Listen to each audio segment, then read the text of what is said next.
before the initiation of tozolamide, patient need to be tested for TB, tuberculosis, latent TB, to make sure that patient does not have TB, because it can potentiate TB. That means if you have TB that is dominant, it will reactivate it. So patient need to be monitored and tested before the initiation of tozolamide. And the monitor should be done every 2 to 4 weeks, at least the first 3 months, monitor the therapy. The drug interaction can be seen in cytochrome 450 isohexane substrate. Cytochrome 450, 3A4, 2D6, and 3A4 again substrate. This is dextromethorphan, omeprazole, simvastatin.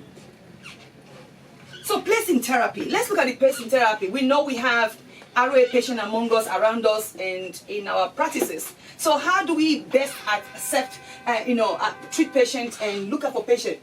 So we know that the advantage of these medications is really good, because our patient cannot keep suffering. There are a vast experience with TNF after that allow rheumatologists to use tozolamide as a monotherapy during the moderate to severe ROA. There's a lot of evidence suggesting efficacy at all levels of rheumatoid arthritis, allowing the combination of tozolamide and methotrexate in taking care of our patient. So the limitation of this study was that tozolamide is very expensive. At 4 ml, which is 20 milligram per ml, it was $476. The fact that the study was not blind, double blind, that mean those that were part of the studies, they saw the product that was used, the medication that was used, and which patient and what, gave us, kind of suspicion, because it was not blinded. So a co-author received a grant. So the key summary points regarding the study was that the 2015 recommendation was to treat to target. Tozolamide methotrexate was used, and the medications, the signs and symptoms improved after using methotrexate at 4 and 24 weeks. And we saw the addition of tozolamide at 52 weeks, that it gave a competitive corporate result of the combination therapy of methotrexate and tozolamide alone. And so this is a very good study, and so we use it in our practice, and it will help us greatly if we understand how to apply. So we knowing that tozolamide is a humanized monoclonal antibody that works against interleukin-6 receptor. This effectiveness of which has been confirmed in several clinical trials and practice. So adding tozolamide to our general practice is very important, and relieving our patient of pain and preventing bone destructions, joint destruction is very important. Because we know the importance, initiation of this therapy and knowing when to add and remove this therapy is very important. And with a great deal of study that we have, we should be able to take care of our patient. Going back to our patient case, remember JC, our patient we started with. JC was a 70-year-old patient, and JC has a moderate rheumatoid arthritis, and JC is already on methotrexate. So what do we do now? So being that we know that JC has a moderate or severe stage of RA, we would like to, based on the study that we already know, it is important that we add tozolamide to relieve the patient, because patients still on the patients still have huge pain. 7 out of 10 is huge. And so we're going to add, based on the rationale and based on what we know, the conclusion of the study, so we should add tozolamide. What do you think? The combination of methotrexate and tozolamide in moderate or severe RA resulted in a DAS28 remission rate at 52 weeks, which is very important. You know that between that 32 weeks, we should give patient pain medicine. So the methotrexate, if it's not working enough, it's suggested that to give prednisone, which I'm not going to go into today, but I will send you information regarding that. The application of our daily practice can promote better health for our RA patient, because we know the effective targeting at early stage with methotrexate is also advisable to our practitioners. The next is the allopurinol you saw before. Early in therapy, to add the DMARS, methotrexate, which is preferred. Prednisone can be added for pain at that time before it kicked in. Looking at the study that tells us that it kicks in at 24 weeks. 4 and 24 weeks, that's a long time patient can wait. So that's why we add prednisone, which I didn't really go into, but prednisone is added. And do not forget to add folic acid when initiating methotrexate. And we saw that you can combo all the DMARDs if patient is not relieved by methotrexate. And when you have the moderate to severe, we can then add the biologics. If the biologics is not effective, or patient is resistant to biologic, or there's interaction, or there's adverse effect, we can now move to non-TNF. Example, we're using tozolamide, which is very important and effective to this patient. We saw the graph of methotrexate with tozolamide, and we see the effectiveness of tozolamide. Look at tozolamide started at 0. It went all the way to 60. And look at methotrexate, it went all the way to 20. So there's a big difference.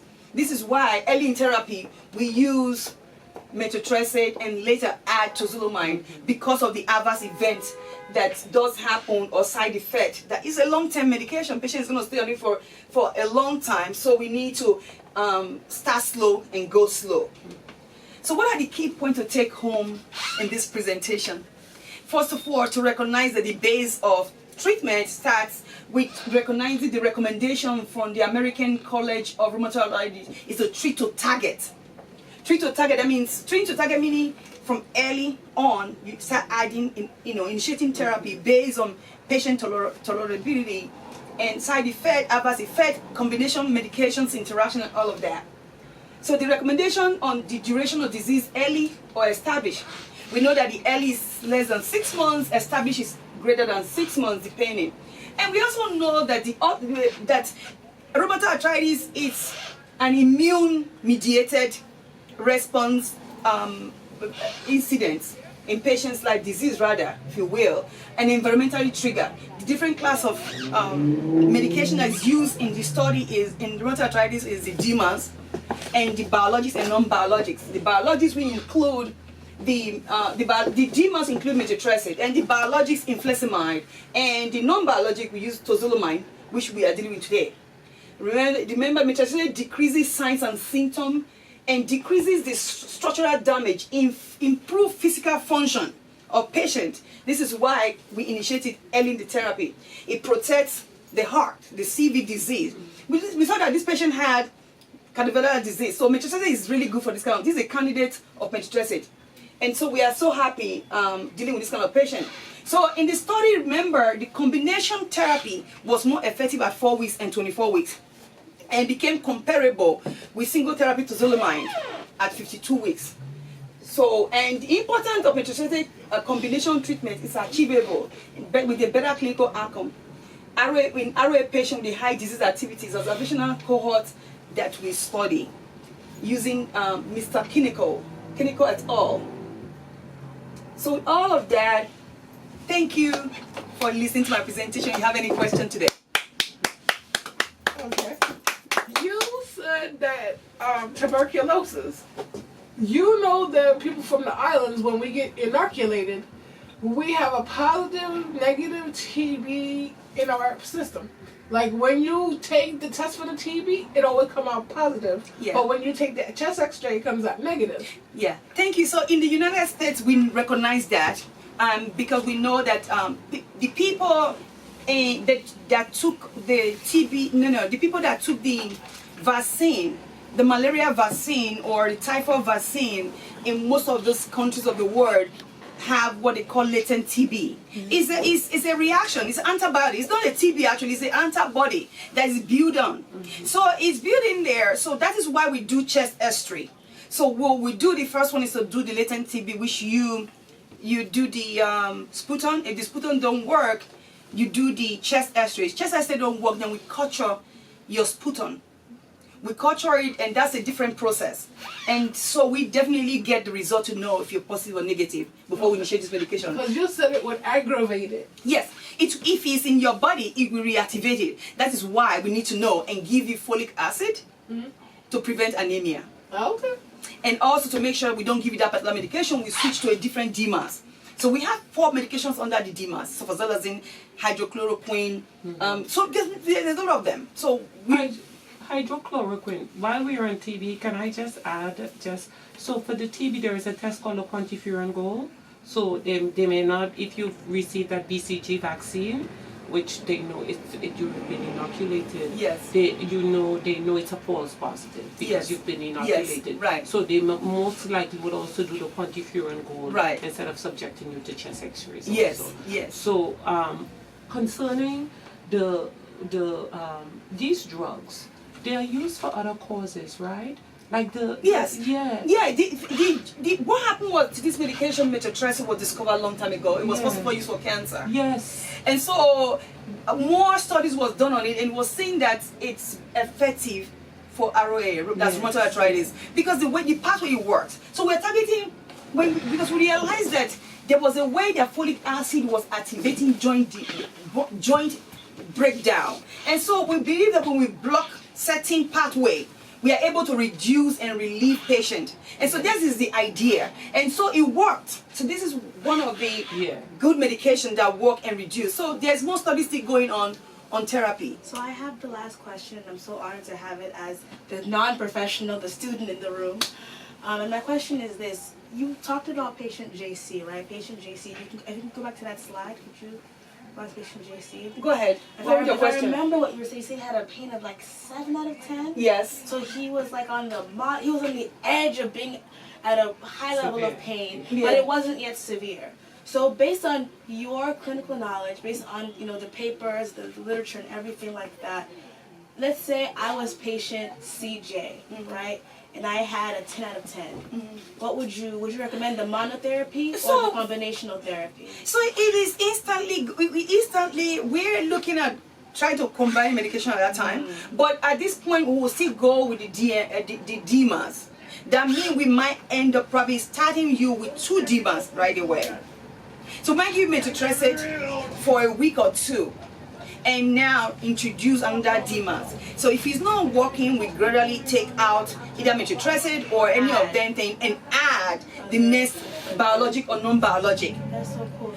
But meanwhile, because of that pain, usually the pain, we can reduce the pain with prednisons or injectables into the joints. Or other anti-inflammatories. Yes, anti-inflammatories. One Yes. last question. Yes, one last question. Would you ever use opioid? Because I heard you said 10 out of 10.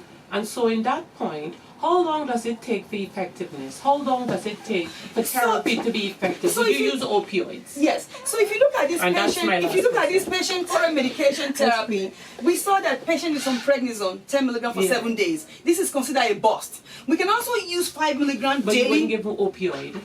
I'll come to your Yes. question right now. I'm sorry. Yes. Thank you for that question. So for this prednisone, we can also do 5 milligram daily for 30 days. Yeah. And patient will be relieved. So with our modern and current therapy, we do not suggest opioid because opioid can be addictive. Yes. And so this patient has a long life problem or disease that we're going to treat for a long time. We don't want this patient to be addictive to the therapy that we now become a burden. Yes. Because we know, and we look at the age, 70 years old. We don't want 70 years to fall down and break a bone. And we already have a bone that have a problem, so we don't want to go there. So with this patient, he has a pain. When we give injective, it depends on the joint that hurt more. So we can inject steroid into any of the joints that hurt. And trust me, patients do get relief with prednisones and injectables from the steroid into joints that hurt. Yeah. Thank you. Thank you very much. I appreciate you guys. Thank you very much. I appreciate it. Thank you for the question. Thank you. Good. Well done. Well done. Thank you.